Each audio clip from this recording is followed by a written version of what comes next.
Hello students, welcome back to my YouTube channel study time. आज की इस video में हम आवेशों के प्रकारों को पढ़ेंगे। आवेशों के प्रकारों को हम 3 प्रयोगों की सहायता से समझेंगे और उसके बाद इनकी परिभाषाएं देखेंगे। तो आवेशों के प्रकारों को पढ़ने के लिए वीडियो में अंत तक बने रहें। चलिए वीडियो को स्टार्ट करते हैं।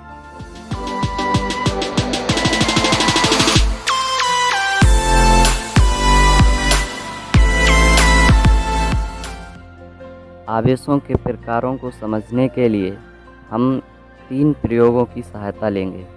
पहला प्रयोग हमारा इस प्रकार होता है। सर्वप्रथम हम 2 कांच की छड़ें लेते हैं। किसकी? कांच की लेते हैं। दोनों छड़ों को रेशम अर्थात सिल्क के कपड़े से रगड़ते हैं। फिर उनको सिल्क के कपड़े से रगड़ने के बाद एक दूसरे के पास लाते हैं। जब उन दोनों को एक दूसरे के पास लाते हैं, फिर वे दोनों एक दूसरे को दूर करने का प्रयास करती हैं, अर्थात एक दूसरे को प्रतिकर्षित करती हैं। ये था हमारा पहला प्रयोग। अब हमको दूसरा प्रयोग कुछ इस प्रकार करना है। हम सबसे पहले 2 एबोनाइट की छड़ें लेंगे। अब एबोनाइट की छड़ों को बिल्ली की खाल से रगड़ेंगे। बिल्ली की खाल से रगड़ने के पश्चात उनको भी एक दूसरे के पास लेकर आएंगे। पास लाने के बाद वो भी एक दूसरे को प्रतिकर्षित करेंगे, अर्थात दूर हटाने का प्रयास करेंगी एक दूसरे को। लेकिन जब हम तीसरा प्रयोग करेंगे, मतलब तीसरे प्रयोग में देखेंगे, तो हम एक कांच की छड़ को रेशम के कपड़े से रगड़ने के पश्चात तथा एक एबोनाइट की छड़ को बिल्ली की खाल से रगड़ने के पश्चात एक दूसरे के पास लाते हैं, तो वे इसके विपरीत प्रदर्शित करती हैं, अर्थात एक दूसरे को आकर्षित करती हैं, मतलब पास पास लाने का प्रयास करती हैं। अब हमने ये तीनों प्रयोग किए। इन तीनों प्रयोगों से क्या स्पष्ट हुआ? इन प्रयोगों से यह स्पष्ट होता है कि प्रथम दशा में जब हमने कांच की 2 छड़ों को रेशम के कपड़े से रगड़ा था और उनको पास पास लेकर आए थे, तो उन्होंने एक दूसरे को प्रतिकर्षित किया था, अर्थात जब वे समान रूप से आवेशित थीं, मतलब उन दोनों पर समान आवेश था, तो उन्होंने एक दूसरे को प्रतिकर्षित किया। अर्थात इससे स्पष्ट होता है समान प्रकृति के आवेश एक दूसरे को प्रतिकर्षित करते हैं। इसी प्रकार हमने दूसरे प्रयोग में देखा, जब हमने 2 एबोनाइट की छड़ों को बिल्ली की खाल से रगड़कर एक दूसरे के पास पास लाए, तो उन्होंने भी एक दूसरे को प्रतिकर्षित किया, क्योंकि वो भी समान रूप से आवेशित थीं। मतलब समान रूप से आवेशित होने का मतलब ये है कि उन दोनों पर समान आवेश था।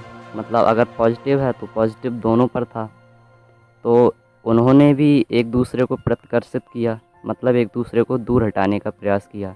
इससे भी यह स्पष्ट होता है कि समान प्रकृति के आवेश एक दूसरे को प्रतिकर्षित करते हैं। लेकिन जब हमने तीसरा प्रयोग किया, तो उसमें हमने देखा, हमने पहली छड़ ली कांच की, उसको हमने रेशम के कपड़े से रगड़ा और उसको दूसरी छड़ एबोनाइट की छड़ से, जो कि बिल्ली की खाल से रगड़ी थी, उसके पास लेकर गए, तो उन्होंने एक दूसरे को आकर्षित किया, मतलब एक दूसरे को पास पास लाने का प्रयास किया। अर्थात इससे स्पष्ट होता है कि विपरीत प्रकृति के आवेश एक दूसरे को आकर्षित करते हैं। इन तीनों प्रयोगों के आधार पर हम कह सकते हैं कि आवेश 2 प्रकार के होते हैं। बेंजामिन फ्रैंकलिन नाम के एक वैज्ञानिक हुए थे, जिन्होंने इन दोनों आवेशों को धनात्मक आवेश तथा ऋणात्मक आवेश का नाम दिया था।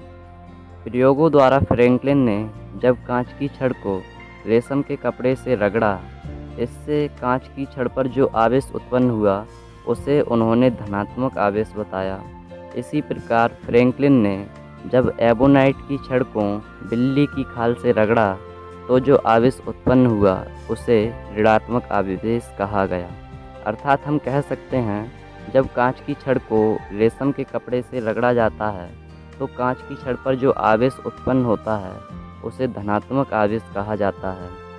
तथा इसी प्रकार जब एबोनाइट की छड़ को बिल्ली की खाल से रगड़ा जाता है, तो जो आवेश उत्पन्न होता है, उसे ऋणात्मक आवेश कहा जाता है। तथा इसके बारे में एक इम्पॉर्टेंट जानकारी जो आप याद भी रख सकते हैं, धनात्मक आवेश एक दूसरे को प्रतिकर्षित करते हैं, तथा इसी प्रकार ऋणात्मक आवेश एक दूसरे को प्रतिकर्षित करते हैं। क्योंकि इन दोनों की प्रकृति समान होती है। धनात्मक आवेश तथा धनात्मक आवेश एक दूसरे को प्रतिकर्षित करेंगे क्योंकि ये समान प्रकृति के हैं। इसी प्रकार ऋणात्मक तथा ऋणात्मक आवेश एक दूसरे को प्रतिकर्षित करेंगे क्योंकि ये दोनों भी समान प्रकृति के हैं।